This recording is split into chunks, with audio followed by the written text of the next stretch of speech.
O Bispo Edir Macedo, fundador da Igreja Universal, recebeu em São Paulo dia em homenagem de mais importante concedido para o Estado de Israel. A medalha forma parte da comemoração de 71 anos de criação do Estado judeu. Uma cerimônia simples, pero llena de importância. Na visita no Salão Nobre do Templo de Salomão, na São Paulo, a medalha que também a condecorar o presidente da República, a ordem entregada ao líder religioso Edir Macedo. Em homenagem a conta com presença do embaixador de Israel na Brasil, Josh Selly, e o cônsul de Israel na São Paulo, Dori Goren, que a recordar a importância de sociedade e trabalho colaborativo entre as duas nações. O motivo está mais simples. Durante que o ano comitem aqui, pouco mais de 2 anos, me mira trabalho de G e outro não custa assim roupas para melhorar o laço entre cristiano e judeu, Israel e Brasil.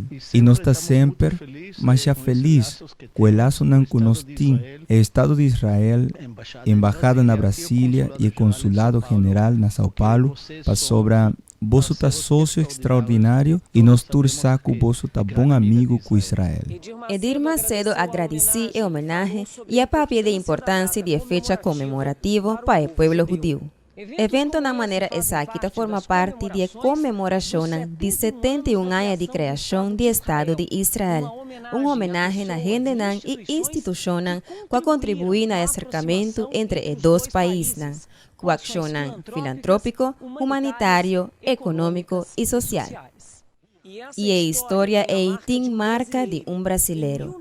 Na 1947, o diplomático Oswaldo Aranha precedeu a sessão da Organização das Nações Unidas que aprovou a resolução para a criação do Estado de Israel. Na ano seguinte, 4 de maio de 1948, David Ben-Gurion declarou a independência do Estado de Israel, dia que o povo judeu comemora.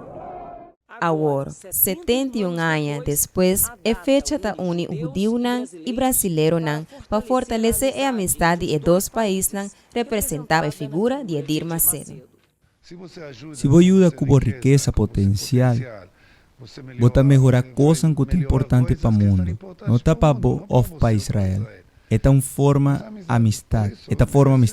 Pensei, merece mais, pero nós não temos recursos, pero nosso coração está grande.